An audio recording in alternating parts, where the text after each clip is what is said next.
Our program on immigration and you.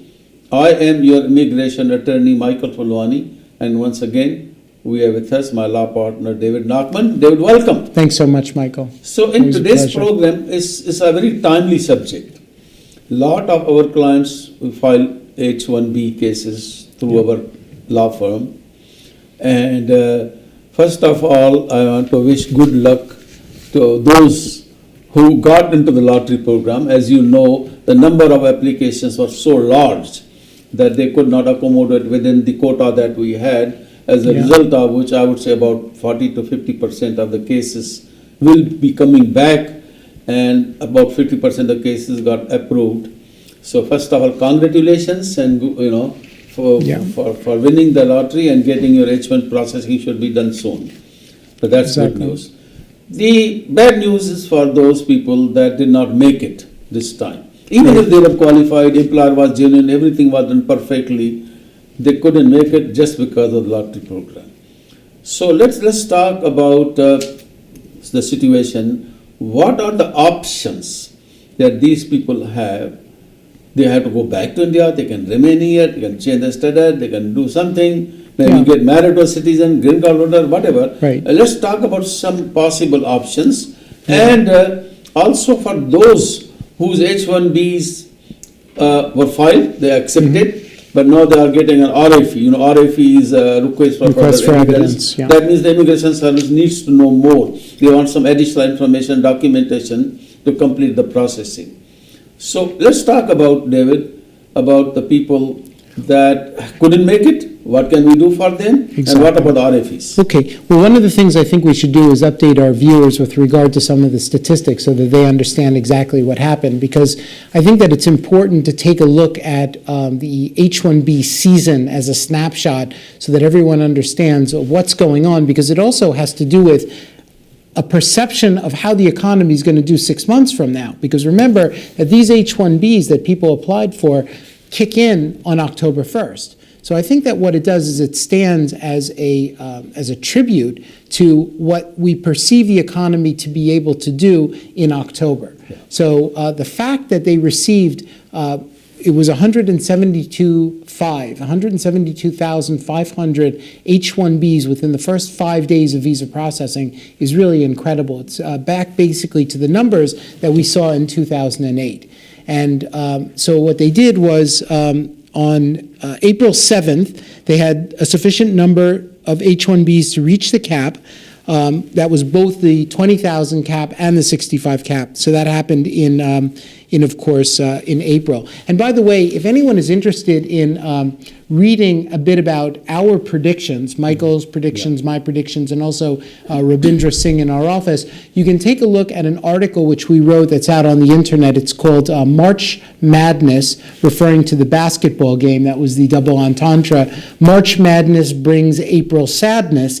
And of course now it's sadness that persists not just in April, but in May and June, because everyone's got to figure out now, if you didn't get that H-1B, what are you going to do? Yes. So that's what we have to try to figure out. But on April 1st, they received, so April 1st through 5th, they received the 172,005. On April 10th, they conducted the lottery, okay? Then on, and by the way, just to let everyone know, on March 25th, so this is before April 1st, they said that they would have all of the premium processing done by no later than April 28th. Okay, and then as of March 5th, they announced that they were starting to send back the H-1Bs that were not chosen under the cap. So that's basically the timeline about what's happening. Now, as Michael properly pointed out, so where does that leave people if you didn't have an H-1B that was chosen? Obviously, if your H-1B was chosen, then of course that means that you're in the running. Many of you by this time have received possibly approvals. If you have, congratulations, that's wonderful. What that means is if you were in OPT and you have an approved H-1B, of course, your OPT automatically extends until October 1st, and you can continue in OPT status until your H-1B takes over. That's relatively easy. And simple. Relatively easy. For those of you who did not receive approvals, you may receive dreaded RFEs, requests for evidence. And probably many of you will be frustrated by an RFE, but the first thing I think everyone needs to understand, and I think, Michael, you would agree with this, is that an RFE is not a denial. Because many people think that if they get an RFE, it means, oh, my case is denied. But that's not in fact the case. What it is that the government is seeking additional clarification. And they, in an RFE for an H-1B, what they would be doing is requesting information about confirming that in fact the individual is performing services in a specialty occupation, confirming in fact that the employer has the ability to pay the wages, also confirming the fact that the employer has professional and specialty occupation work. Also, there may be questions about third-party sites, which is a common, obviously, many of these H-1Bs were IT H-1Bs, and so individuals may be placed out on site, and they want to confirm, the government wants to confirm that there's... Could be many more questions about the person himself, the Absolutely. equivalency of the experience, the degree, and the degree relevancy, and any kind of questions that can come up. Exactly. But the most important thing is this, and between you and me, over the years, and our viewers. and over the years that we have been seeing how the responses were given to RFEs, we have seen some lawyers, unfortunately not experienced, have responded in a way that was not forceful, that was not relevant, that did not make it.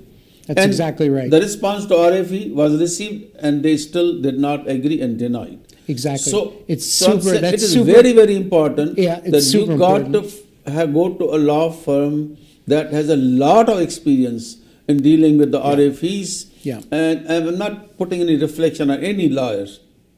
I'm not saying that you and me are the only best top lawyers in the world. There are few good lawyers. There are few bad lawyers. There are lawyers who are good in a way, but not experienced. I don't mean good and bad in moral or character. But it's a matter of experience. That's very, very important. And Right. of course, we Right. have a large number of companies and H1s, and we have been doing RFEs for a long periods of time, so we have a lot of experience. I'm not promoting necessarily, but I'm giving them the basic information that you got to get a very good qualified experienced attorney to respond to the RFE. Don't take it lightly. That's right. And it must be submitted within a time frame. Right. Well, they give you a time frame, and you have to whatever, submit it has to within be very that time important. frame. There's no extension for that. That's right. And I think that what Michael says experience, but I think it's even deeper than experience. It really is the RFE, the request for evidence, is an academic exercise.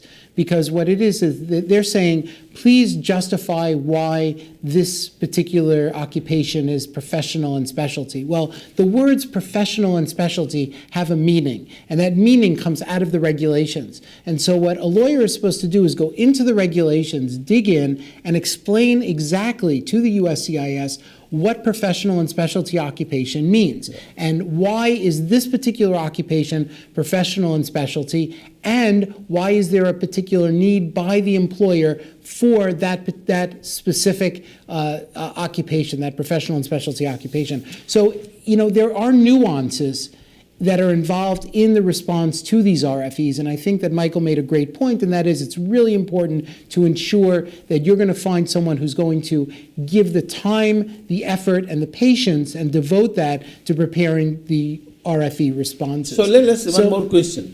Those who were approved, but some of them got approval of the petition, but not the I-94. In other words, they did not get the change of status for the reason they might not have been maintaining their previous H1 status or any other issues. If they're not eligible for adjustment or change of status, they still approve. That means they won't deny just because of that reason. Well, I think it's really important, Michael, that we explain to our viewers so that they understand that when you do an H-1B is not just one petition.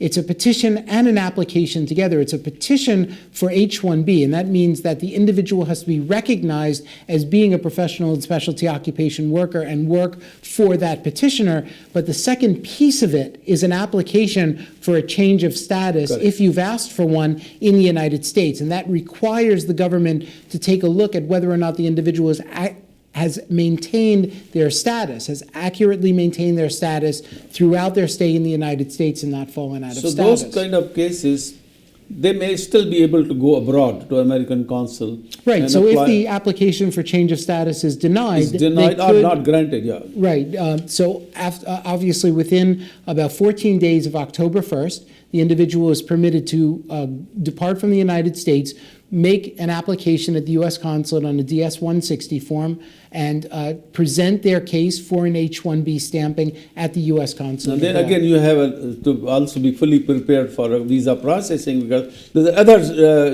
kind of issues or problems that come in many cases. Correct. They will keep the cases pending under Section 221 G of the Immigration Act, and for months sometimes the cases are pending. So you have to be very careful when you are going for a visa processing. Also, right. don't forget the unlawful presence part of it. So if a person, even as a student, let us say, he had applied for a change of status and it was denied, then there's a question that it triggers an unlawful presence. Or even those cases that are approved. But let us say visitor visa applicant applied for change of status. The change of status not granted but approved. There's no unlawful presence at the present time.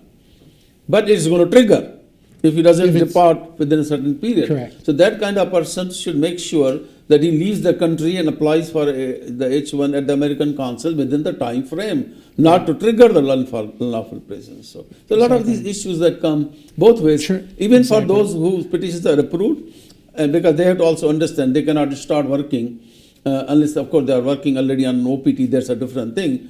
But the legally speaking, H1 employment only starts on October 1st. Even if your case got approved in a premium processing in May, let us say, Right. you cannot start working on H1. You can continue to work on a OPT, it's a different thing. Right.